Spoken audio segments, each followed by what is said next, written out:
Okay, so today I'm going to be showing you how to put the side case and time the counterbalancer on a KTM 500, 450, or Husqvarna 501 or 450. This one is a Husky 501, but it'll work on any. It's a KTM motor. So I'm just after the step where I've tightened everything down for the clutch. So the next part is to get the side case put on. What you want to make sure is that you have your two dowels put in place on the sides. Make sure your gasket surfaces are cleaned. I've already cleaned mine up, and then put your new gasket on. And then what I'll show you, because there's a fairly confusing spot in the manual, I'll put it up on screen here so you can see. It shows that you're supposed to use the special tool, the marking mandrel, to use in the side case. It doesn't necessarily say what it's used for. I actually designed and 3D printed a custom piece just to use instead. And basically what it does is it holds the counterbalancer and the water pump here in place. If you look on the other side here, there is a little dot just on the back side.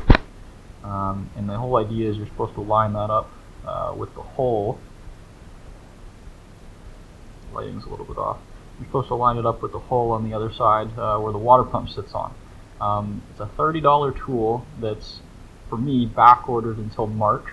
It's just beginning February right now, so I'm not wanting to wait for that. So I'm just going to use this. Otherwise, if you want as well, you can just stick something through there, or just kind of eyeball it, and you can take a sharpie and then just kind of mark off where it is. That way, if it moves while you're putting it on, you know about it. But just so I'm free and I have my hands, I'm gonna be using this 3D printed piece. If you look in the description, there's an STL there that you can download and print off. So I'm gonna put that on here. Make sure it goes on the other side properly. So yeah, the whole idea, it just goes through and sits, and now that's stuck in place. It's fine if it wiggles a little bit because it's gonna need to, just to sit on the primary gear here. Alright, make sure you have your locking screw in place. This is another $12 tool that you have to buy from KTM.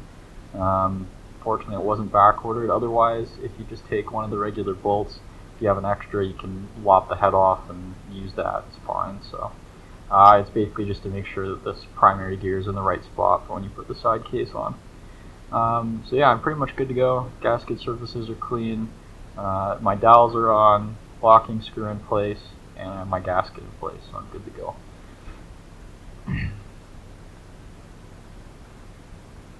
Just make sure you line up everything properly.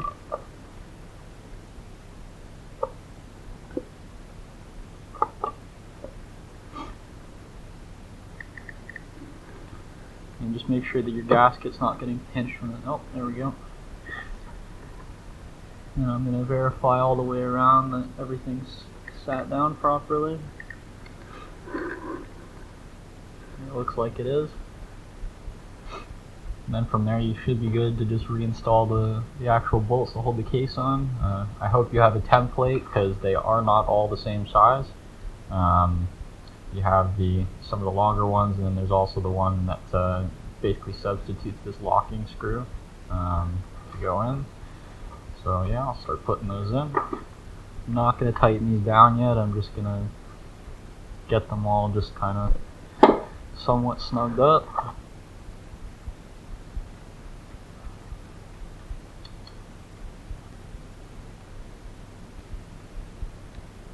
Alright, so I have every bolt in except for the last one, that's the regular motor lock. The manual does specify to leave the marking mandrel in the hole here until you do this step. I don't want the chance of my plastic one breaking off in there, so I'm just going to hold this steady while this pulls out, and then I'll put the motor lock in. You'll know it's all the way seated because it'll sit flush with the side case there.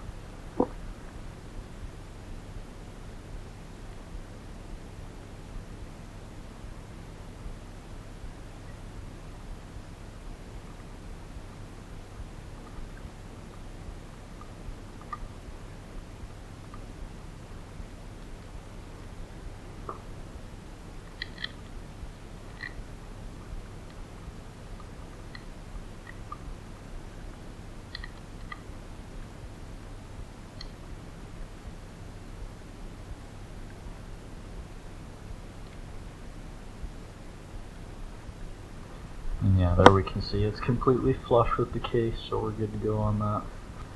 So nothing here is actually tightened down, it's just been hand cranked down, so I'm going to go over it one time, crisscross, just with this guy here, not putting a whole lot of torque on it, just getting it kind of flush, and then I'll go back after with the ratchet.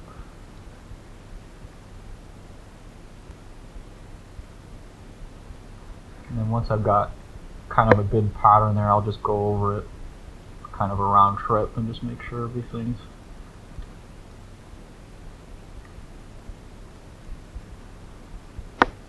so I'm going to move over the ratchet. So the manual specifies 7.4 foot-pounds, so it's not that much torque. Don't, you know, ugga-dugga it. I don't really have a torque wrench that'll go that low, so I'm just going to use this and kind of eyeball it, but you do what you feel comfortable with.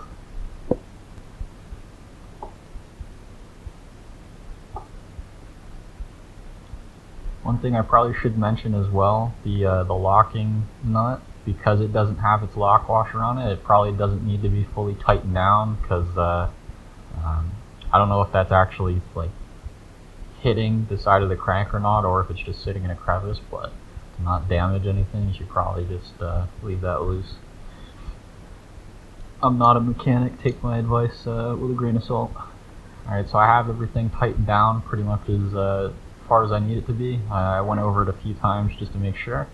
So after you've done that, if you did buy the KTM, the Mandrel tool, just make sure to remove that out of here. That's when the manual says to do it, is about right now.